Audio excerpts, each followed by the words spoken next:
The music's on, the disco ball has dropped, and it's time to get this party started. You're listening to episode 39 of DiscoTrek, a Star Trek Discovery After Party podcast here on the Tricorder Transmissions Network. I'm your host, Heather Barker, and with me, as always, is my very favorite Jeff. Hi, Jeff. How are you doing this week? I'm doing pretty good, Heather. How about you? I'm hanging in there this week. That's my line. You can't use that.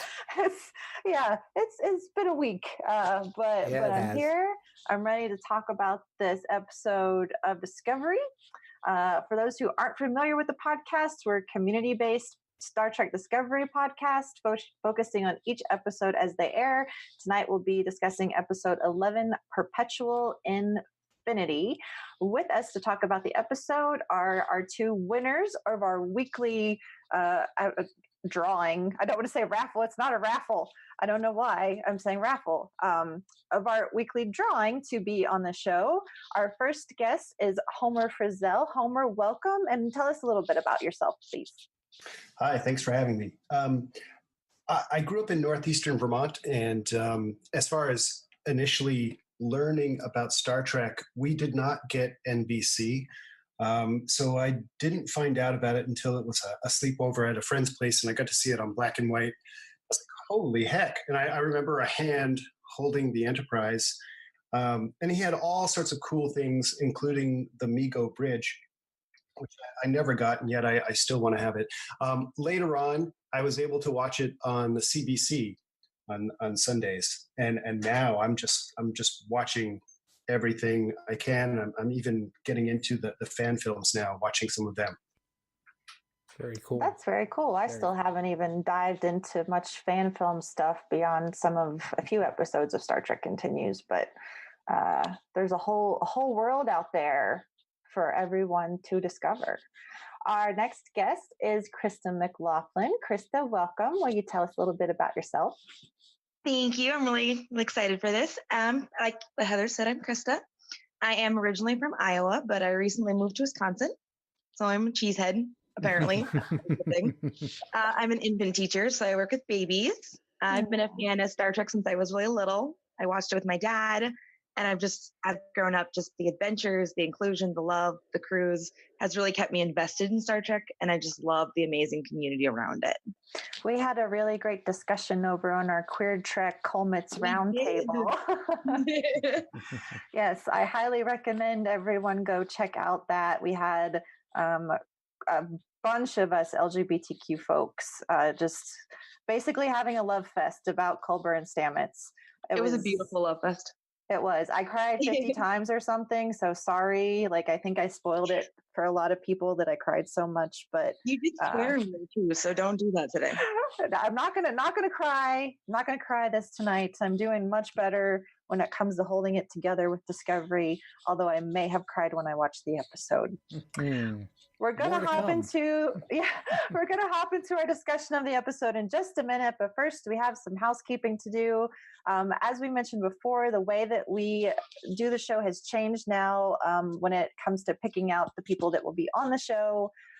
So the way it works now, follow us on Twitter. We're at disco_trek. You can follow us on Facebook. We have a DiscoTrek page, and then you can also join the unofficial Star Trek Las Vegas convention group.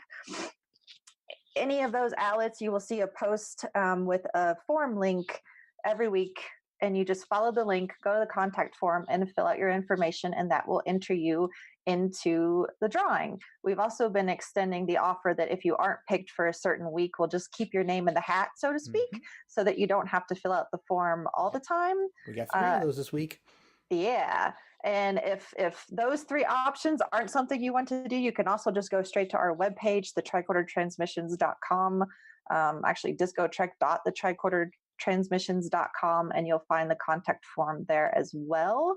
And then we draw the names on Friday evening typically and send the winners an email, and then send everyone else an email saying, you didn't win this week, but can we hold on to your name for next week? So lots of fun ways to get on the show. And it's always fun when our Patreons happen to throw their name in the hat.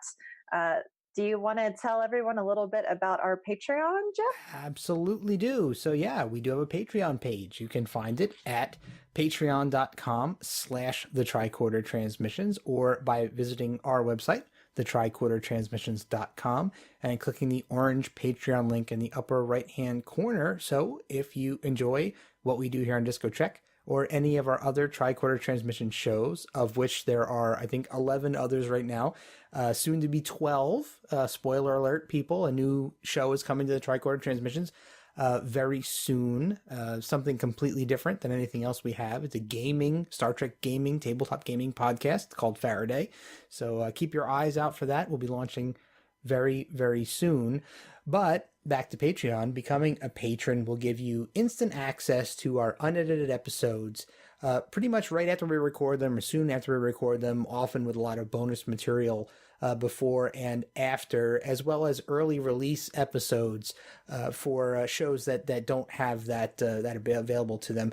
And, you know, we also have our brand new tiers. I'm not going to run through all of them on this show again. I've been doing that quite a bit, but there are many different benefits now that you can get to becoming a patron at many different pledge levels. So go ahead over to our Patreon page and check it out, and you'll see all of the different tiers there listed on the right-hand side and all of the benefits that they contain. So as Heather alluded to earlier, we do have 2 new patrons and 2 people who have upped their pledge levels this week. So thank you to new patron Anna. So much appreciate you being a part of our Patreon family. She was on our last DiscoTrek episode, so thank you so much for that. And super awkward, this is 2 weeks in a row that we have a patron on the show. So Homer, thank you for becoming a patron of the network. We so appreciate that. Sure. That's awesome. That's awesome. And so 2 of our longtime existing patrons have upped their pledge levels, Seth Walker and Thad Haight. Thank you guys so much. Both of them have been on DiscoTrek before, so thank you guys. I hope that both of you are able to come back on the show again very soon. It's always fun talking to them, and we had a lot of fun with them. So happy that they've decided to up their pledges. They're going after the hot perks. They are. There's a lot of really good perks. Yeah, there are. And if you're planning on attending STLV, there are extra ones. So definitely head over to patreon.com, the Tricorder Transmissions, and check out the tiers and rewards. So now that we've gotten all the housekeeping out of the way, it's time to jump into the show. Please keep in mind that moving forward, there will be spoilers. So if you have not watched Perpetual Infinity, why are you here? Go back, watch the episode, and then come and join us, so that we don't ruin anything for you. Our show is a general discussion about the episode, segmented into 3 parts. We have Drop the Record, which is our initial reactions. Play a New Track is where we explore what we learned that's new about the Star Trek universe. And Spin It Again is our look back at standout moments, scenes, characters, just about anything you feel is worth a second glance. So let's go ahead. Let's drop the record. I've seen mixed reactions across the board to this episode. I'll spoil it ahead of time and just say I liked the episode a lot. Admittedly, I fell asleep the first time I watched it, but that's because I had come back from having some margaritas and was in bed. Tequila will do it, Heather. So don't, if you're going to watch Discovery, don't go have margaritas and then get into bed. That's a bad idea.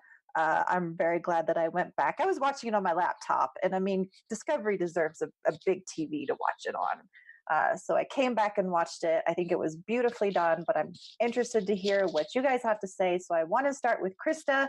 Krista, what did you think about Perpetual Infinity? Ooh, initially, I was very like, oh my gosh, what did I just watch? It was very overwhelming. I'm like, I don't understand what is going on. And then I went back and I rewatched it to kind of go through it as to prep for the episode. And there's just so much. I was like, I don't understand. How does that correlate with this? And how does that fit together? Like, it feels like there's this giant piece that is missing. And then you get Michael's mom. And I'm not really sure I liked her character. I had issues with her. I mean, I get where she's coming from, where she's been trapped in this for like 20 some years, just kind of bouncing back and forth. But she's so bitter and just Mm. angry. And I was like, I have a hard time identifying with her just because I don't want that negativity. I have a lot of like problems with that with my own mother, but that's Mhm. a whole different can of worms. But I was like, I don't like that. That makes me want to go, oh no, I don't want to interact with her at all. Yeah. And there was a lot with just Leland. Oh, don't like at all. Nope, not a bit. But I found myself at the end of the episode, I realized that I actually really like Georgiou now. And I kind of hated her, but now I'm like, I like her. I don't trust her, but I like her. Yeah, there's a lot of There's a lot talk of out there. emotions.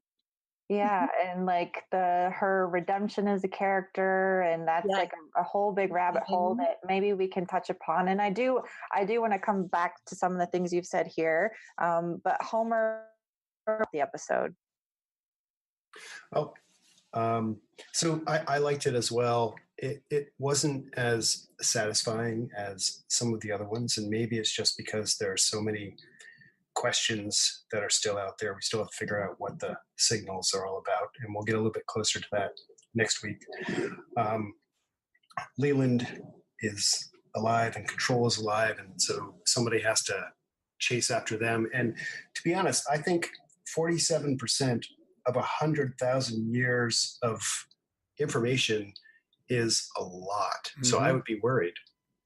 Yeah, that's what I mean, for us, we've got, since I had to look this up before, but so the Sumerians doing cuneiform is just 5,000 years ago. And you go back further and you get cave drawings, but that's just a small percentage of that 100,000 that they have. We're going somewhere with all this, and Yeah, I've we are. seen some speculation about where we're going, which we can also talk about here in a minute. Jeff, what did you think? Well, Mr. Negative returns. No, I'm just kidding. No, yeah. I've been thinking a lot about this since I watched the episode and took a lot of notes on it, and I'm trying to wrap my head around my own head.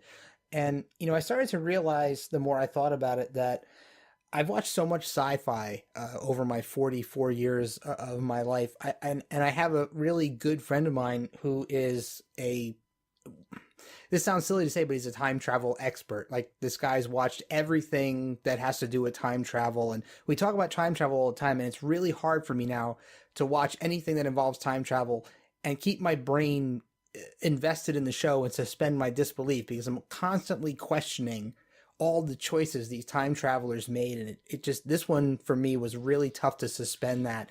As I'm watching the episode, I'm thinking about all the possibilities and capabilities that Dr. Burnham has. And, she said that she tried to destroy the sphere, which was interesting to me, because now I'm thinking to myself, well, why not just go back and destroy the Section 31 base while it was being constructed? There are so many questions. Like, why not just go full Terminator on it and just go back and take out the engineers who designed the whole thing? Problem solved. I mean, there are so many things that could have been done. And this is the inherent problem with time travel for me, is that you pretty much have the ability to do anything, but it's what you don't do that causes all of the questions. And that's why I kind of struggled with this episode. And the fact that it's also a prequel.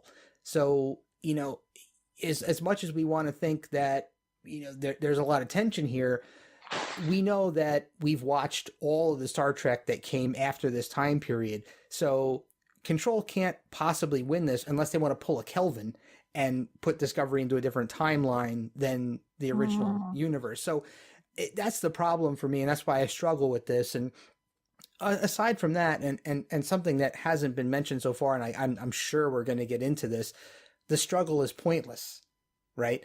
So there's been a lot of buzz on the interwebs about the potential origin story of the Borg. And this has been kind of bugging me, because I kind of feel like the Borg should remain somewhat mysterious. And there were so many nods in this episode to, Control injecting nanoprobes into Leland, and you see him when Tyler discovers him with the, the stuff sticking out of his face, and you're like, okay, we can see the parallels. We're all Trek fans here. We've watched everything. We know what the Borg look like. We know what you look like when you've been injected with nanoprobes. You got the black veins, and you see, Leland's hands with the black veins, and, it feels like they're going that way. but I don't know how I feel about that. I kind of felt that it may be a thing when they inject, and I talked about this on a prior episode of DiscoTrek where they ejected Irium's body into space, and I theorized that, that could be possibly the genesis of the Borg, the first cybernetic human being with control infused into her body. That could be a vehicle to create the Borg, but I don't know how I feel about humanity potentially creating the Borg or being something that contributed to the genesis of the Borg. It seems way too convenient for me. I hope that's not the direction that they're going with it. But I don't know. Discovery is doing a lot of retconning, and it seems like that's kind of where we're kind of headed at this point. And I don't know. And another thing that really kind of stuck out to me about this, it feels like we're rocketing towards another really quick wrap up, like what happened in season 1, where it was like, we stretched everything out and then everything is wrapped up in the final episode. Like, oh, there it is, done. I kind of wish that the pacing was a little bit better and that we got a little bit more of an even keel over the season, and the end didn't have to be, crammed into the last episode or the last 2 episodes. I'm not really sure where I feel about that, but rant over. Mr. Negative will put himself away. That said, as with all Discovery episodes, there were some really great performances in this one. Sonia Sohn, whether you like Dr. Burnham or you don't like Dr. Burnham, her performance was spectacular. She really sold it. And, something that always stands out to me is that, when you have a character that's exhibiting this kind of tension that makes you feel uneasy, that's a good performance to me. And I think she really brought that home. Ethan Peck did another great job as Spock. More great Anson Mount moments as Pike. Fantastic stuff. I'm sad we didn't get more Cornwell in this one. She was strangely absent, but I would have liked to have seen a little bit of her in there. But there is a lot to like in this, despite my seemingly negative take on it. And I'm sorry, I'm not getting down on Discovery. I see this every episode that I'm not really happy with, but I'm not getting down on Discovery at all. There are just some things, the way my brain is wired, it's difficult for me to suspend my disbelief for stuff like this. Apologies to our listeners. Yeah, I've seen the same speculation about the Borg, and I don't quite know where to take it. It is hard after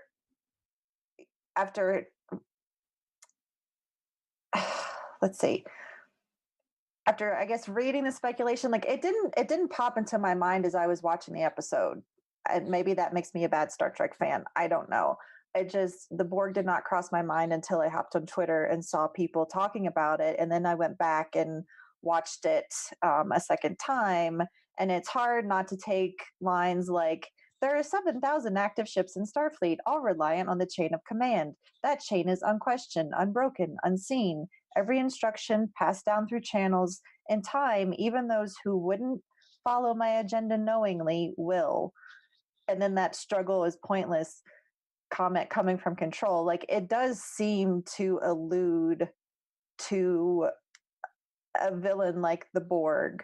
And when it comes to whether or not they're going to utilize them, like, on one hand, I totally agree that, the Borg have, like, having the Queen kind of took away from how terrifying they were, for me anyway. And so, further adding on to this origin story of them or whatnot, I don't know. It's not necessarily something that I want. However, Discovery keeps surprising me. So if they do it, I don't know that they're going to do it terribly. It seems pretty unanimous that people don't want the Borg in Discovery. So I'm just kind of holding out and hoping that they're this is something else. I don't know, and it makes my brain hurt to think about it. Pretty much the same with your comments about time travel. And I wonder, Krista, if some of your confusion was also a bit with Control and with the time travel. Yeah. Yeah, definitely. And I don't even know how to be a part of that conversation, because I do think there are questions like you proposed. And even my partner last week, he didn't get to watch this episode yet, but in the last week was kind of saying, oh, with this, like, wouldn't she have known she was trying to be trapped, or like just trying to understand the way that they're utilizing time travel here. I'm not entirely sure. I thought it was interesting. Like what I took away from this episode, very, very strong performances by women, because of course, it's hard for me these days not to see the feminism of Discovery shine through. And, again, that also just correlates to, my personal experiences and my personal stories, and going through something that led me to basically like reclaiming my abilities and my identity as a woman. So I found all of the performances between Burnham, Dr. Burnham, Giorgio, they stood out to me so strongly, and especially this theme of motherhood. And to Krista, I think it's interesting because you mentioned your own relationship with your mother. Yeah. My relationship with my mother is super amazing, positive. She is my best friend in all the world. But I guess, like, even just thinking about her and putting myself in these shoes, like, I was also a bit turned off when Dr. Burnham was so abrasive. But I understood, because even when she was talking to Captain Pike and she was like, "You're a ghost to me, one of hundreds of trillions that fill a galactic graveyard." And it's like, she has lived this life 1,000 times, similar to Harry Mudd in What Makes Magic to Make the Sanest Man Go Mad, where we also saw this time crystal. He was reliving killing everyone on the ship over and over and over and over again. And I guess for a psychopath, it was fun for him. He didn't care. For someone who loves these people, it's her daughter, and to see these things happen time and time again, to be defeated time and time again, I can only imagine the despair that she's gone through. And so that for me was like, all right, I understand. And it was towards the end of the episode where Giorgio comes in, where Dr. Burnham like breaks down and just opens up to Michael and tells her, like, everything I've done, I've been doing for you. That was, oh, my heart, like that got me. Like, that's where I started crying. So I think it's interesting, because for me, like, I picked out those themes and they resonated so strongly because of my own relationship with my mother, and because of just how strong these roles were. And these were, women talking about women, and wanting to look out and support each other. So I think it's also valid to show where someone may not connect with that theme because you don't have the same relationship with your mom, Krista. Right. Yeah. Because the relationship that I have with my mom is just, it's always been one of where she has to be in control of the relationship, because she's very manipulative, and it's something I've dealt with for years. But just kind of seeing that relationship that Michael and her mom have, where she didn't really have that relationship, and then to have this finally getting to be with her mom, and her mom's very emotionally disconnected to her. Yeah. I kind of felt, it was like, oh, that's kind of my mom is all the time towards me. I don't like that. I don't want to watch that. I've lived that. Yeah. Did you feel any differently when Dr. Burnham did kind of open up?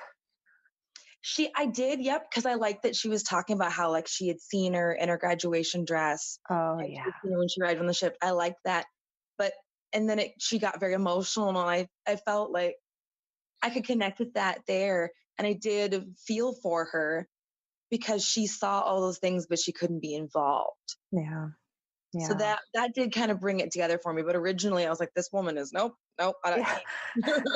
Yeah, and I would like to think that a lot of us root for Michael and have some kind of involvement or feelings for Michael as a character. So to see her suffering, and campaign that she gets a hug, because I feel like she really needs another hug. like something.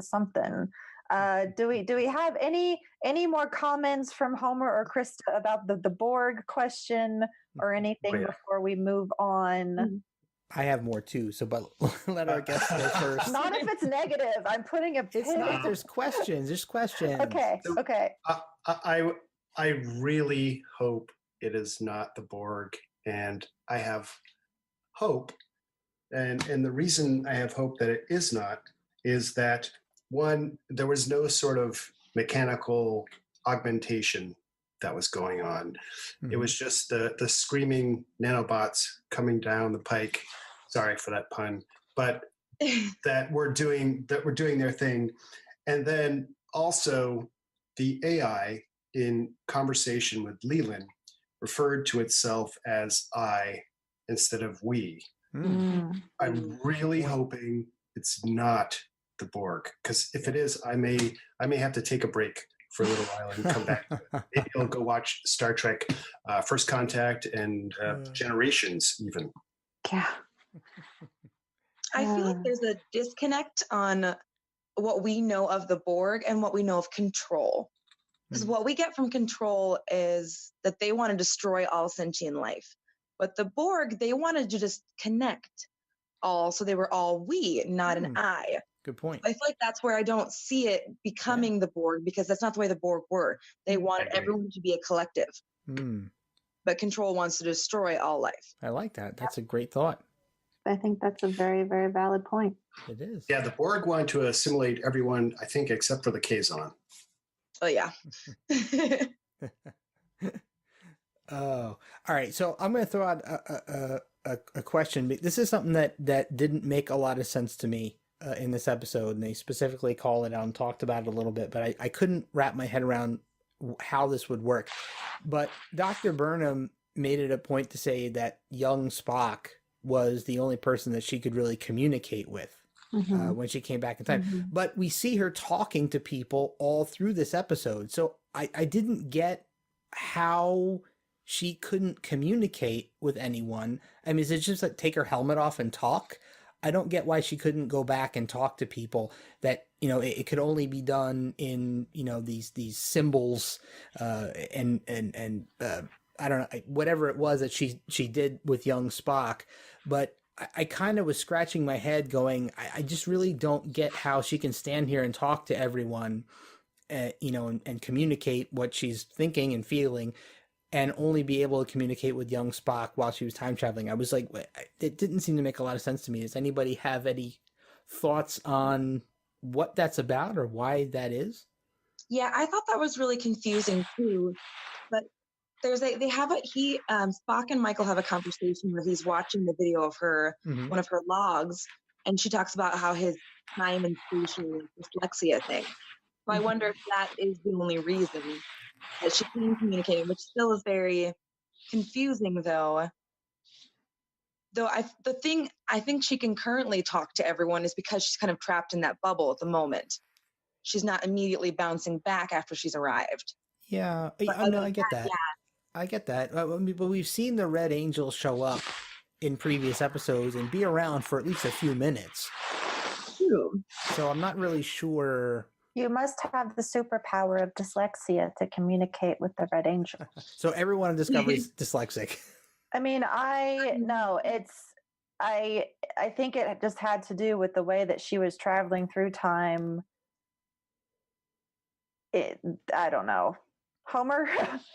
No, I think it's right. So we've seen the Red Angel 3 or 4 times before, and it's not like she was very chatty every time that she's showing up somewhere. So it's very much about these messages. For whatever reason, she's doing something, and it took Saru for us to even realize, okay, it's a woman, we think, and there's some sort of a spacesuit here. So she had to plant these messages back in the past, and Spock, because of his, let's put it in quotes, disability, was able to see, like, wait, this is something from the future, or this is something from time, and go from there. So I don't know, is there ever going to answer this, Jeff, to your satisfaction? But that's the way I take it. Like, she didn't talk when she's doing her things before, and this was totally separate and different because she was in this containment field. Okay. I can buy that. Yeah, that's definitely what it is. I've been really pleased to see a lot of people speaking up about the representation of having dyslexia in the show. I've seen a lot of criticism about that as well, which I don't appreciate, because I think representation is important no matter what. And I don't, again, I don't quite fully understand the the the oh Lord, the details of how it all works, but I bought it. So like it works for me in that way. I think episodes like this with Star Trek, and this is just my personal approach, like I am not scientific minded enough to comprehend certain things. And so if I have to think too hard, I'd rather just not think about it too hard and let it work for me and play out and have, whatever it's going to do. Um, it's I'm okay with science fiction. I'm okay when science fiction pulls in facts and uses them. And I think Star Trek has had a pretty good balance of using factual science alongside its science fiction. But I definitely do think that this episode had a lot of questions, and that's why it's had kind of a shaky reception. But let's go ahead and move over into Play a New Track, where we learned what's new about the universe or Discovery and anything else.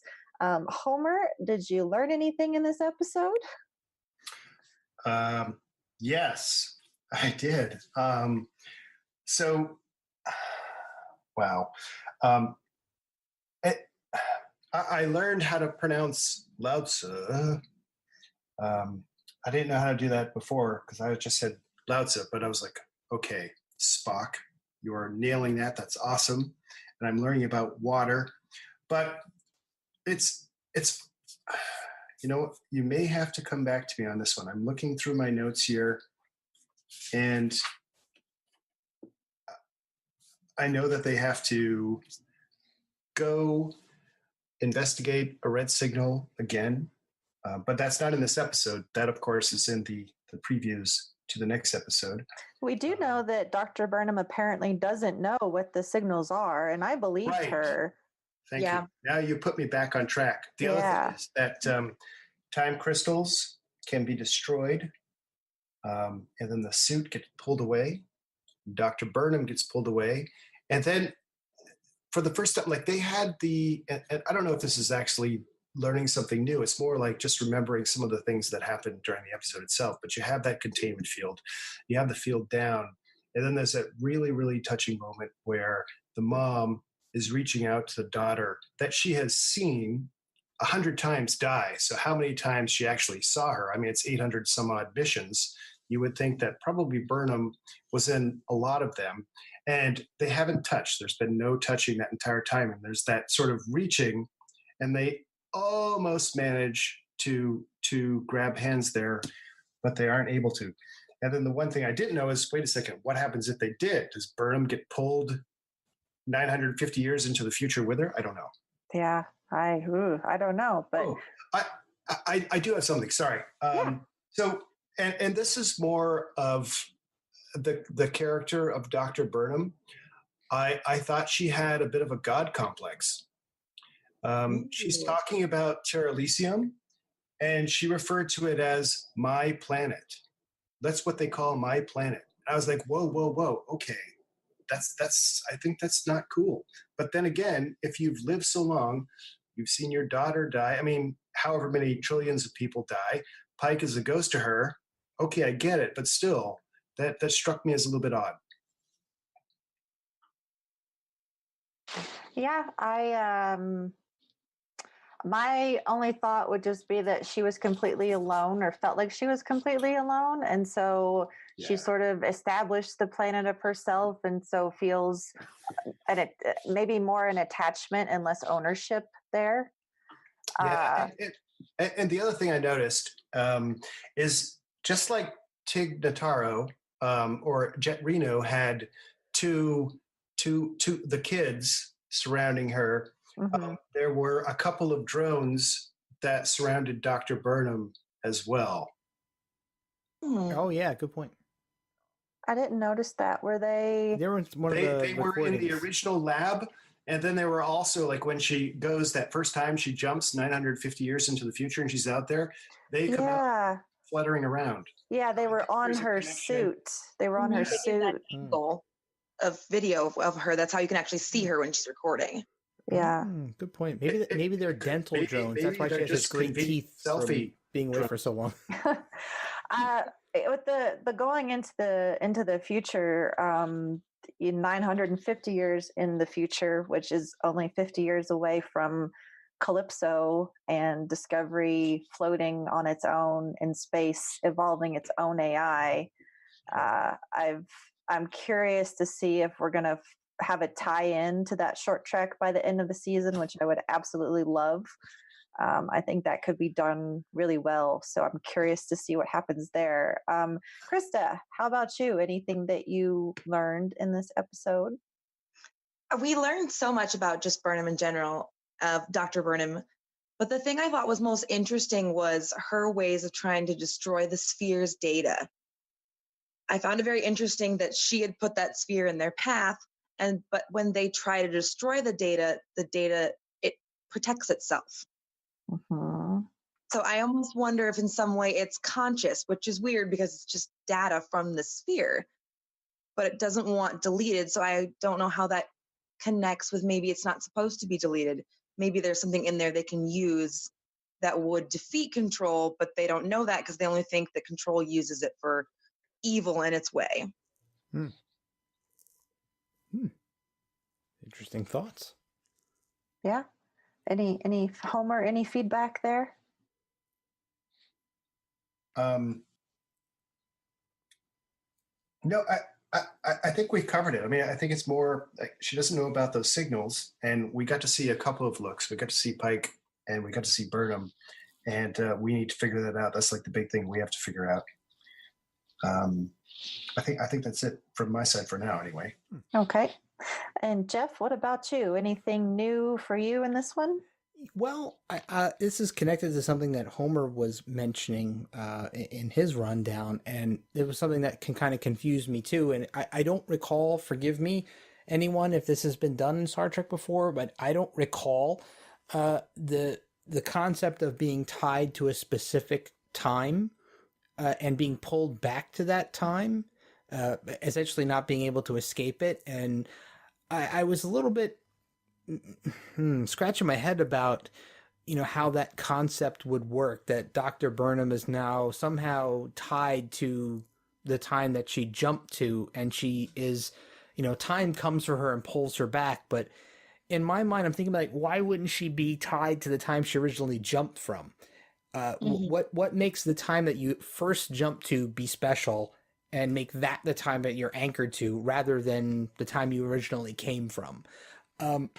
I don't know. I've been trying to kind of juggle that around in my head, but I can't make much sense of it other than just plot convenience. But do any of you guys have any thoughts about why it would work in kind of the reverse way you would think it would logically work?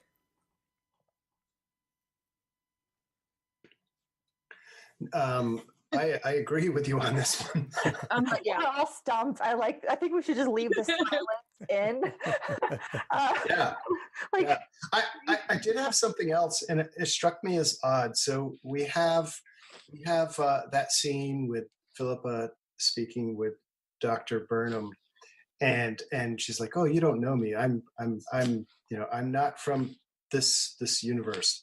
And she's like, "I know you." And then I'm thinking, wait a second. So this suit is also going into other universes as well. It's going, and that it struck me as maybe not plausible, but I guess it can go into the different universes and go into the Terran universe and Mirror universe and stuff.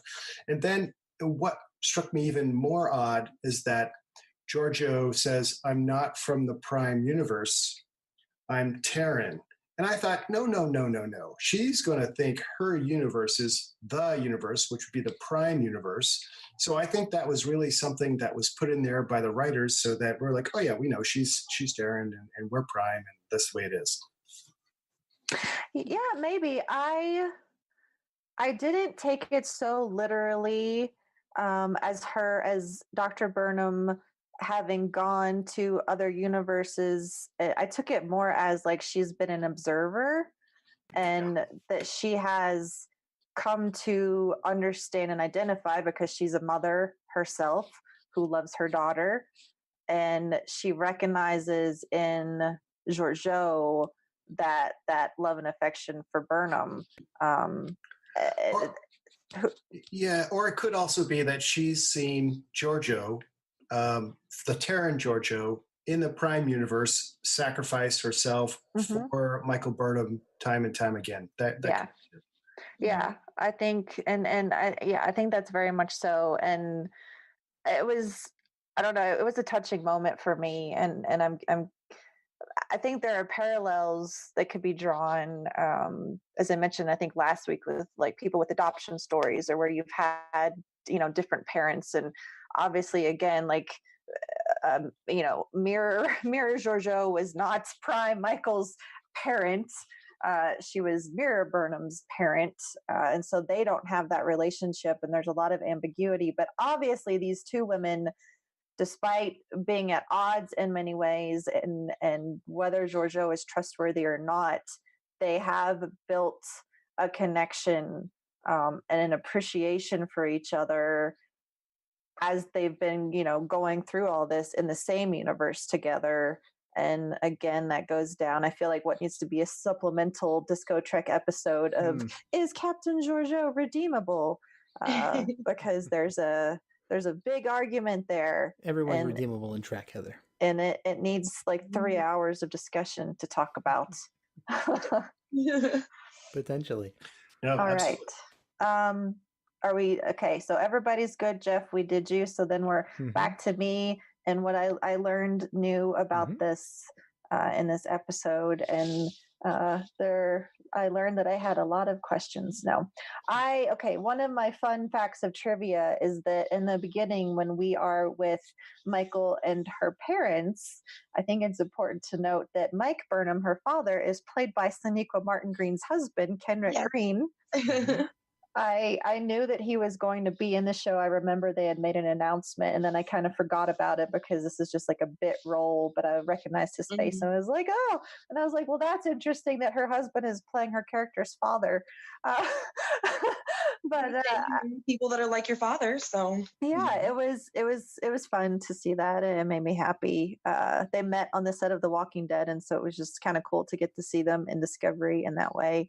I really liked that scene with her family and her parents, and again, just seeing how much they treasured her, and finding out what happened there, and Dr. Burnham like giving her the little bunny to hold on to, and then it was going. An interesting... Oh, sorry, Heather. Go ahead. Go ahead. No, I thought it was an interesting reuse of the child of spacefaring scientists trope that we've seen in a lot of other science fiction series before. I didn't necessarily expect to see that in Discovery, but I thought it was a pretty good use of that, kind of old chestnut. Sure. It's not something that even crossed my mind. But hey. They use it in Voyager with 7 of 9 because her parents were... Yeah, it's such a parallel, Yeah. Annika Hansen. Nada Annika Hansen. I really, speaking of parallels, I appreciated the fact that Culber kind of called Michael on her desire to see her mom so much, and said, basically, Dr. Burnham has been through not the same experience, but a similar experience as Culber himself, with just being completely removed from everything you've known. And so I appreciated his insight there, and I thought it was like a cool little line and nod to what he's been through. And I think that's really all that I had on there, aside from, let's see. Yeah. Yep.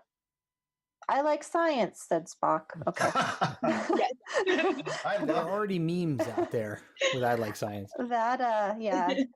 Yeah, Discovery's I liked memeable. that. And there was a quote in there that Michael said to Spock, and she said, "You helped Discovery chart a new course." And I thought that line was very on point with how they've used Spock in this season. But anyway, that's kind of the entirety of what I've learned. I think that we were left with a lot of questions from this episode, and I'm curious to see if they will be answered. Again, we come back to, judging one episode in a serialized format where questions are asked, they get answered. The next episode or the next one, as Jeff said, we've only got 3 to go. So curious to see how it does come together. I have faith in the writers that some of these questions won't remain unanswered. So let's move into Spin It Again, which is our look back at standout moments, scenes, characters, themes, just about anything we feel is worth some extra attention. Homer, what did you have? So I have the developing relationship between Ash Tyler and Philippa Giorgio, and perhaps a setup for a Section 31 show. Yeah. There was that moment where he said, "Say please," and she's just got this little grin on her face. Not even a grin. I wouldn't go that far. But you're like, okay, these guys could work together, and I think they will be working together. And what I feel like is they're going to split off and pursue Leland, and Discovery will be investigating the signals. I guess I'm not really spinning it again exactly, but that's where I think they're going to spin it. Yeah, we'll see. I don't know. And that part of what I'm enjoying about this season is just not knowing what's coming next. Yes. And in addition to that, just no one else seems to see a lot of these things coming. So I'm like, hey, I don't know. I'm along for the ride. I'm curious to see what's going to happen. So I guess we'll see. Krista, what about you? I think one of the things we didn't touch on, it's a very small moment, but it's the moment where Discovery receives the Priority 1 message from the Section 31 ship, and it's Ash, and all he says is Leland. I feel like we've kind of gotten to see the relationship of those two characters throughout the season, where Pike did not trust Ash at all because he murdered a Starfleet officer. Mm-hmm. And they kind of had that bonding moment where they almost died together. And now he's reached a point of, he says something and he immediately trusts him, though he clearly has been stabbed. But they got that bond there. And I think that's a really interesting, how they really were kind of on opposite sides. And it's kind of gone back and forth. He didn't trust him. They built a bit of a repertoire, when they went through all that together. And then the minute that, Control started infiltrating the ship and everything, they just assumed that it was Ash. And so, right. No, Pike's at odds again. And then now they're back together. I honestly I don't necessarily want Ash Tyler to be dead. I want them to utilize Ash Tyler in profound ways that I'm not quite seeing yet, because I think there's a lot there that they could do with him, and I'm curious to see what happens. As Homer said, should Shazad go over to that show, we'll just call it Section 31 show. Curious to see what would happen there. But I was like, oh my God, are they really going to kill him? Right. And was just waiting and waiting. It's like, oh no, how convenient. There's the shuttle. Nope, he's safe. And he'll be back next week to make out with Michael Burnham. Hey now, spoilers. No doubt. I had an interesting theory about that, though. Yeah. Because Wilson Cruz has kind of said, earlier on, on Twitter and online, has said that there's a moment that kind of brings him back to being a doctor, where he has to do something, and he says there's a lot of medical equipment involved, and it's very kind of draws him back to where he's from. I almost he's gonna have to save Ash. Yeah. That thing is if he has to save Ash's life. Wow. Good point. The person who murdered him. I think you're onto something, Krista. Yeah, I think it'd be a great twist. Definitely. Ding, ding, ding. I like it. And that would make me happy, because it would just, and we talked about this, back in the beginning when they had the fight, is that in some way, I think they're going to turn around and wind up helping each other. Yeah, bros. They need that So redemption. yeah. Ooh, what if it's a love triangle? No. No. No. Never I know. know.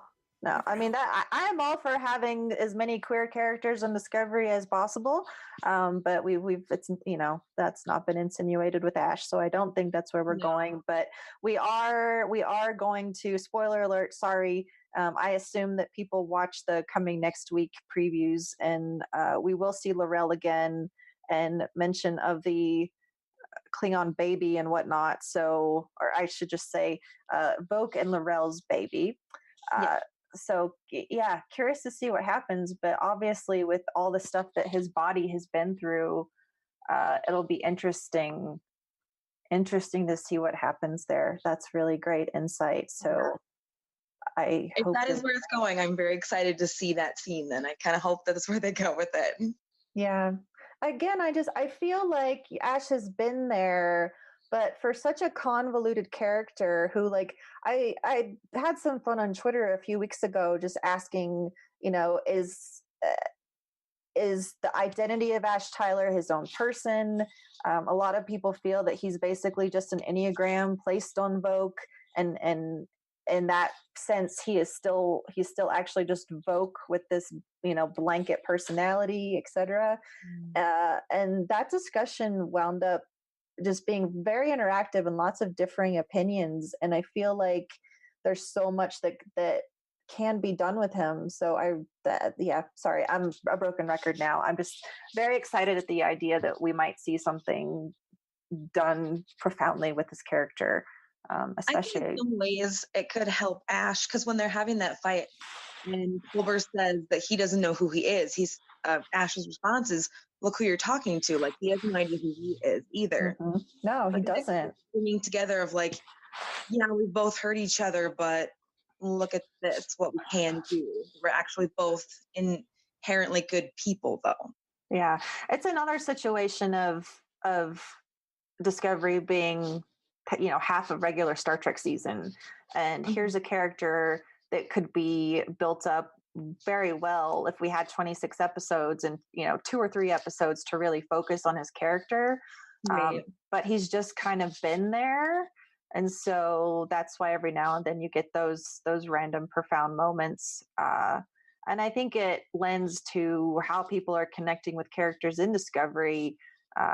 Just like with Arium, like we've seen more of Ash Tyler than we have Arium, but I can see where like not getting that development in certain ways kind of lends to, I don't know how to feel about this character, especially with Ash, because like we've seen so many facets of him and we know that it's all confused, and yet we haven't gotten much of that struggle for him, just aside from that we know there's a struggle, if that makes sense. Like, right, yeah. It's like we need to see the Ash Tyler therapy session with Cornwell or with someone.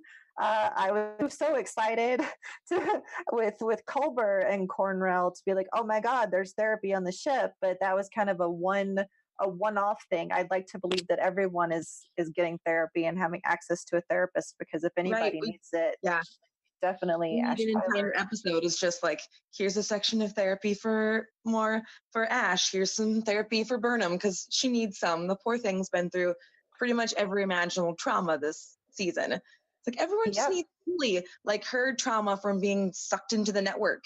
That's kind of been glossed over. Oh, now she's fine, right?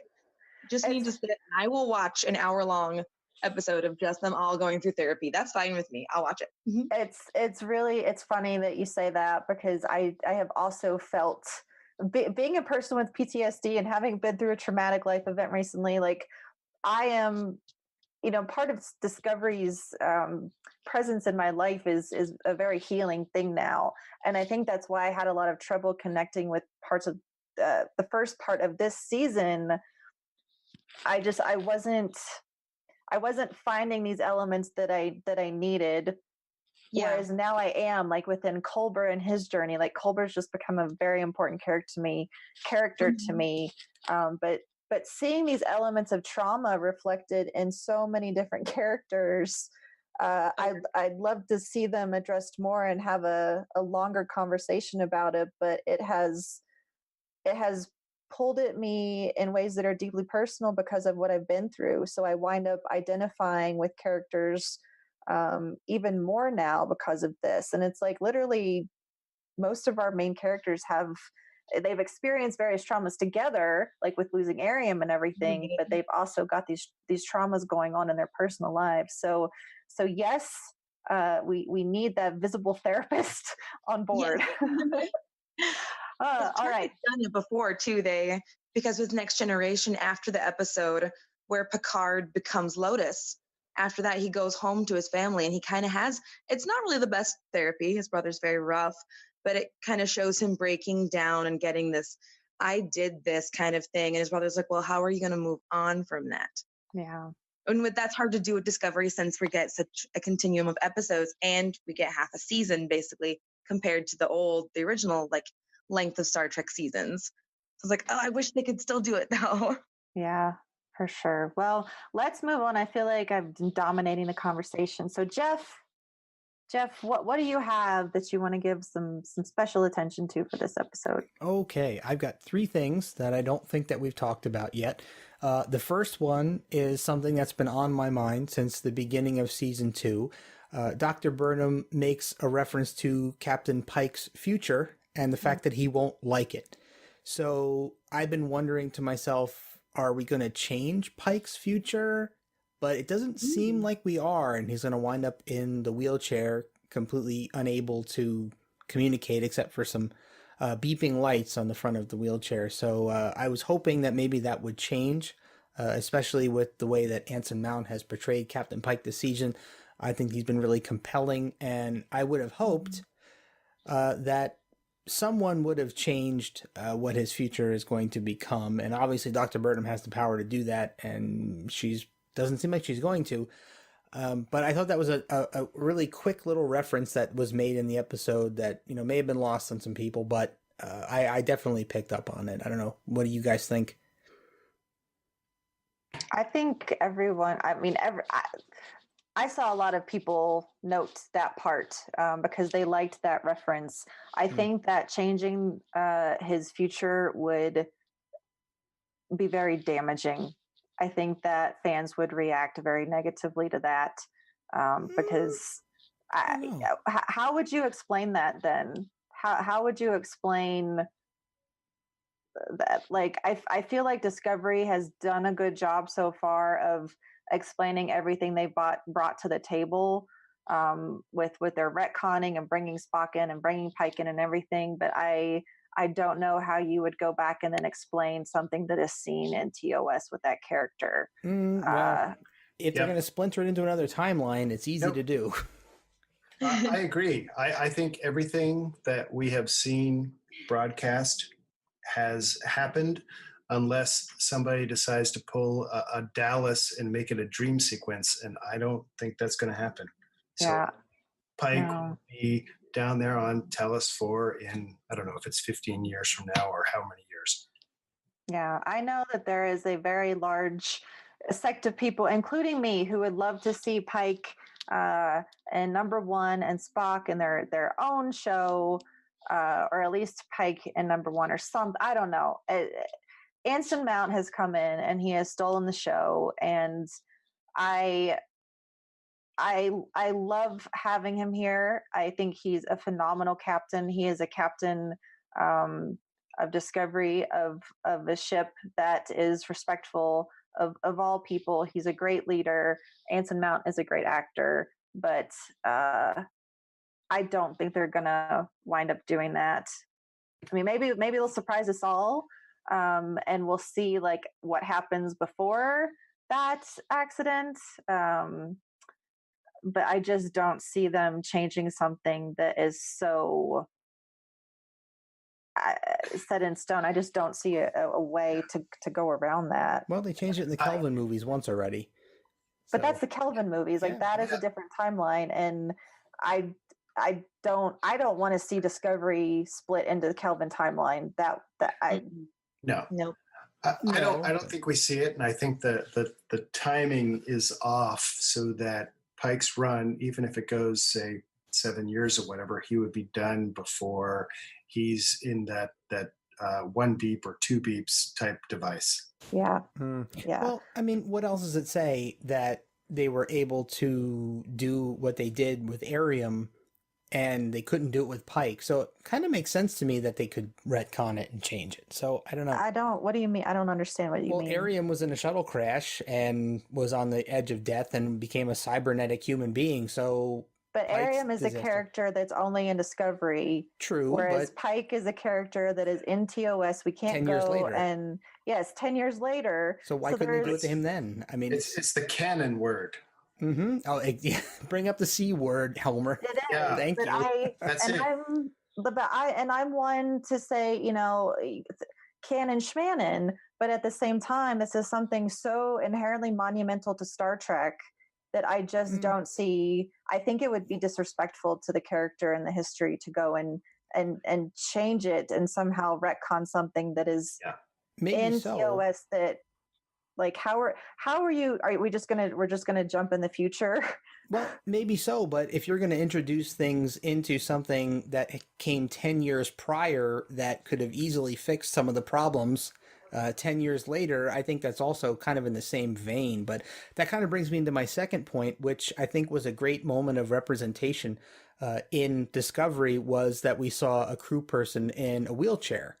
That's George. Yeah, but that begs the same question. If they have the technology to fix someone and turn them into something somewhat cybernetic and give them that mobility back, it was weird to me that they wouldn't have done that for anybody.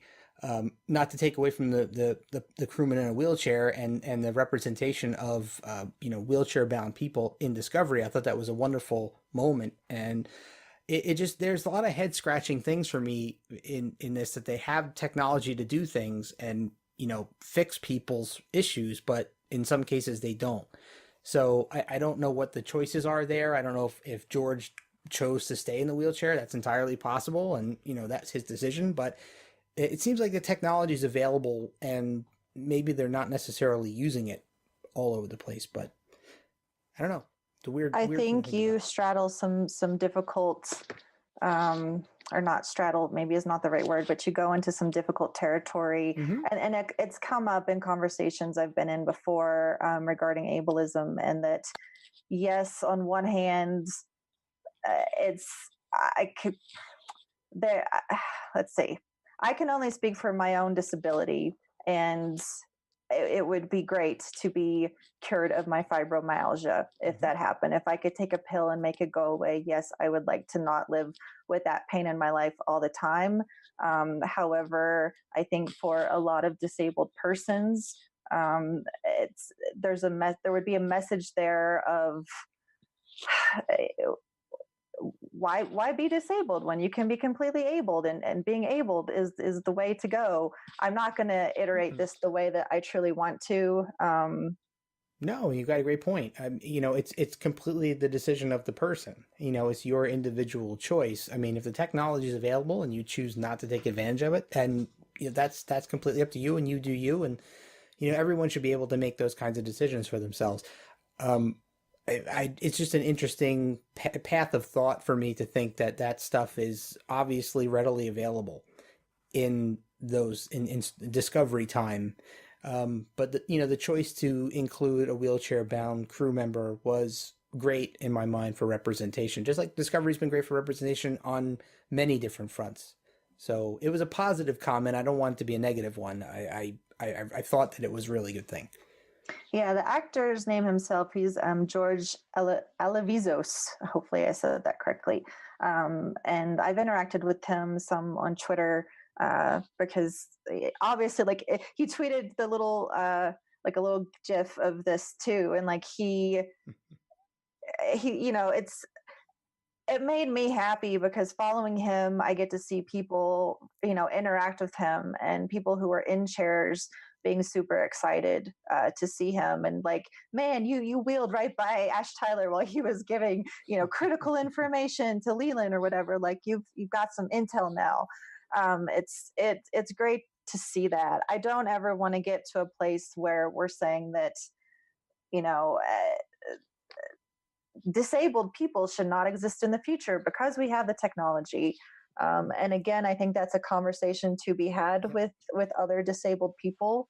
I'm not trying to imply that either, by the way, everyone. Yeah. I'm not trying to imply that.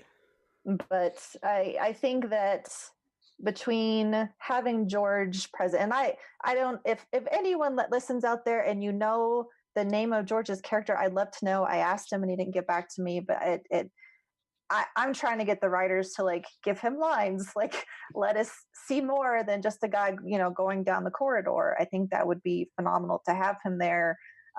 Whereas it's like you've got Spock with dyslexia, which is also considered a disability.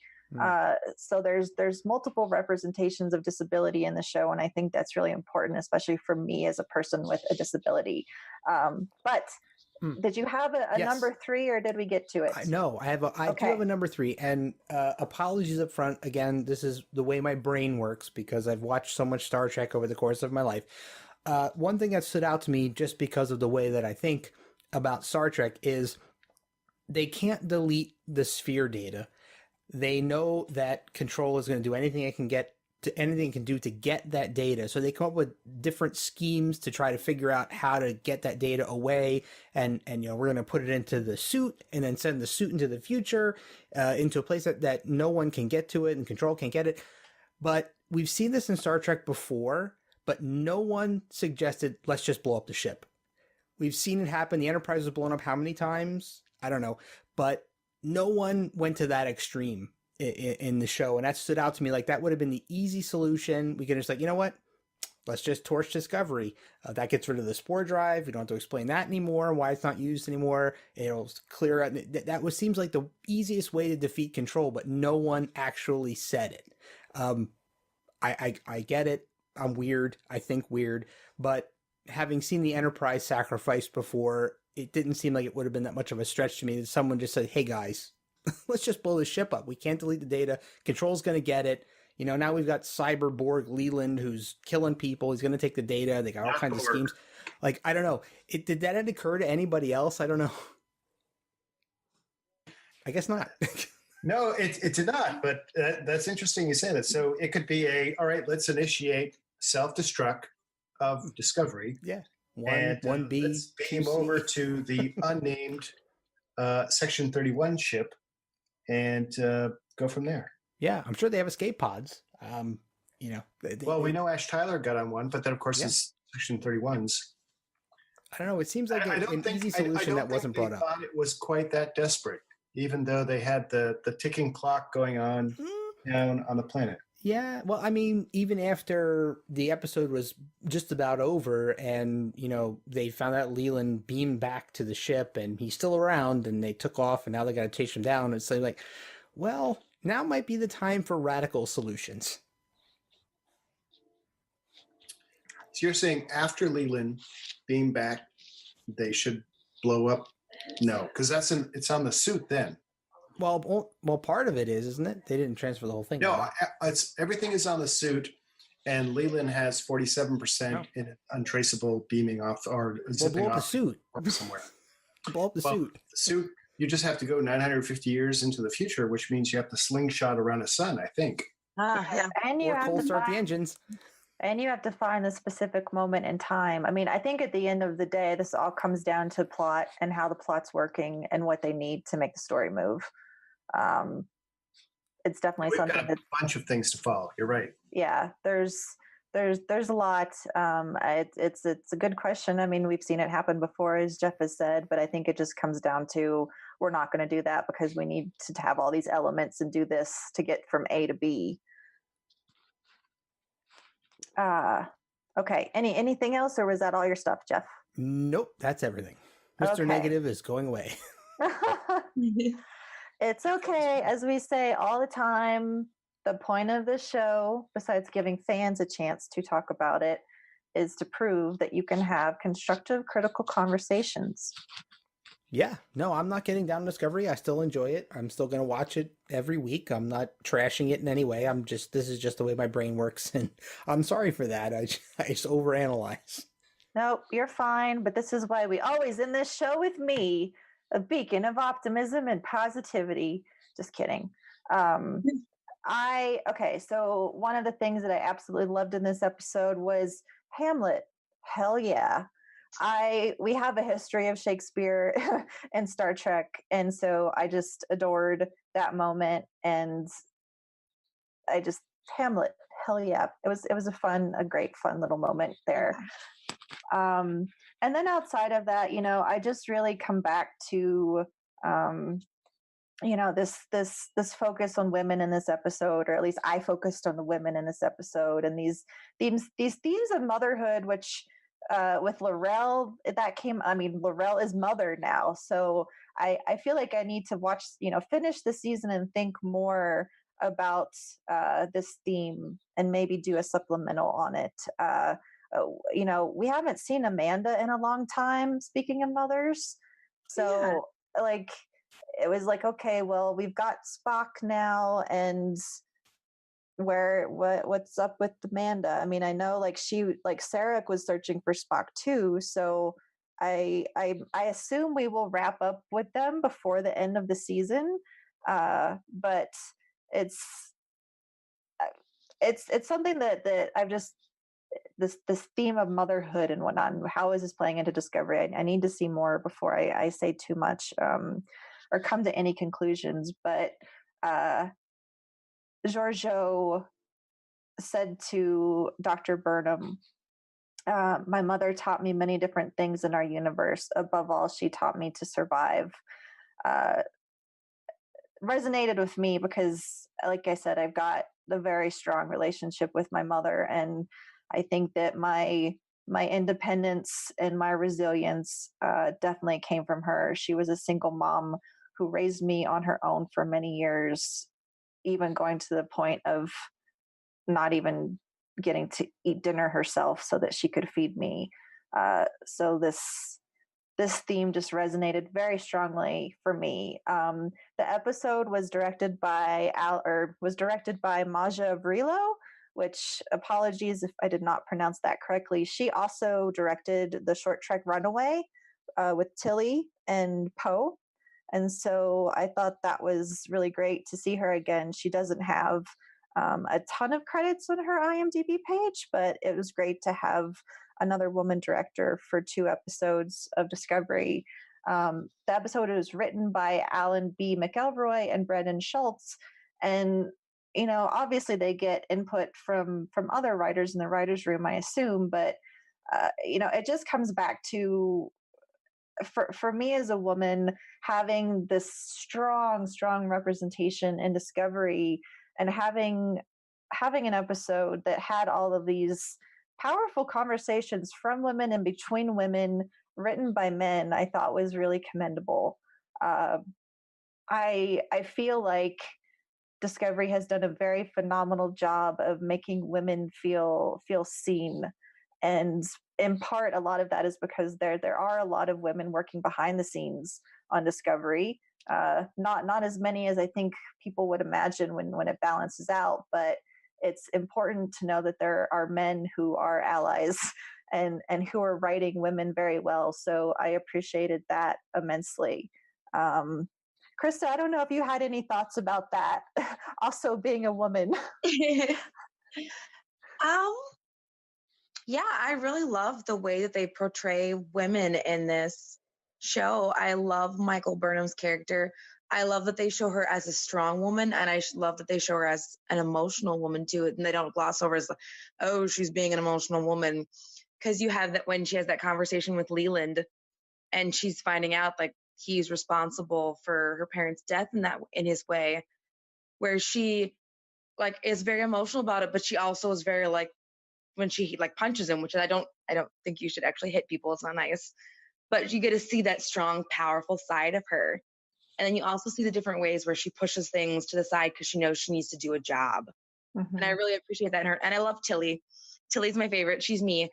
What just happened? All of her comments. That's just me. I love her. I love her.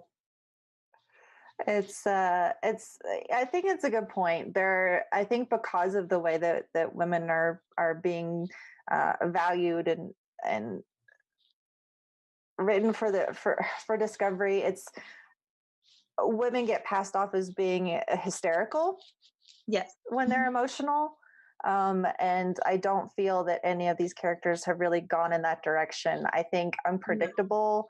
I think I identify with Michael a lot in that struggle to balance logic and emotion, especially when you've been through traumatic experiences. It is not always easy to control yourself. And the way that she reacts, like when Ariam died, there's just like a wild bewilderment. And she makes these impulsive emotional decisions that, yes, are emotional and emotionally driven, but not portrayed in a way that's negative, like just leading to hystericalism, which I don't know if hystericalism is a word or not. I just invented it. We're using it. But anyway, yeah, I am curious to see what happens next week for this episode, as we've definitely come to the conclusion that there was quite a bit that was a confusing. We're looking for answers, but at the end of the day, I do think there was value in what we saw and the performances that came along. So I'm curious to see what happens. So let's go around the table with closing thoughts, and then why don't we tell everyone where to find us on social media? And I'll start with you, Krista. Closing thoughts. I still don't get a lot of it, which is fine. There's still a lot that we just don't know yet. I'm really looking forward to next week, because there was a clip on Tig Notaro that it looks like Jet Reno is going to be in next week's episode. So I'm excited for that, because I love Tig. She's wonderful. And I think that's about it. And then if you want to find me, I am on Twitter, and it's KJ McLaugh. Perfect. Follow me on these cute little things. Yes. And Homer, what about you? Final thoughts and where we can find you on social media? Sure. I really loved the interaction between Spock and Burnham in this episode. And especially Ethan Peck coming in and doing his hands behind the back and saying, "Oh, I see you're yourself," kind of thing. And it really was nice to see that. It was very much like nobody else, except maybe Saru in the old days, could have had that kind of relationship with Burnham. And so I enjoyed that. I mean, there are about 3 scenes where this happened, and we have this behind the back kind of, I mean, the hands clasped behind the back and that kind of interaction, that kind of understatedness, and you could feel that there was this love from Spock to Burnham and then back, and it was like, well, okay, yes, I buy that these two are siblings. The other thing I would say, I really like the at the very end when he's like, "Your mother was wrong," and here she is. She's just totally involved in watching what her mom has said, and then Spock comes in, and then she stops the message. And it's like, wait a second, Spock is saying my mom was wrong, but we don't get that reaction so much. But she is considering it, and he explains time. What's important is now, and it's not about this has already happened, you're dead to me, this is you're dead 100 times. It's more like being in the moment. And so I thought that was the best message, really, and about anyone that's living in general, the best message is to be in the moment. Yeah, it what he said, what happened before no longer exists. What will happen next has not yet been written. We have only now. That is our greatest advantage. What we do now, here in this moment, has the power to determine the future. Instinct and logic together. All of history can change with our next move. And then he says, the board is yours, Michael. And I thought much better notes than I do. The second time I watched it, I went through and I live tweet over at my other Twitter handle, Oh My Starships. And I adore the writing and Discovery. I think it's just been phenomenal. And there were so many quotes in this episode, and that being one of them that just stood out, especially saying instinct and logic, because Burnham definitely follows her instinct, and Spock is the logic. So curious to see how, they come together. I felt like in that moment, like they were coming together to solve this. Yeah, they call each other on their being theirness, whatever it is. But yeah, they know each other so well. It's great to see.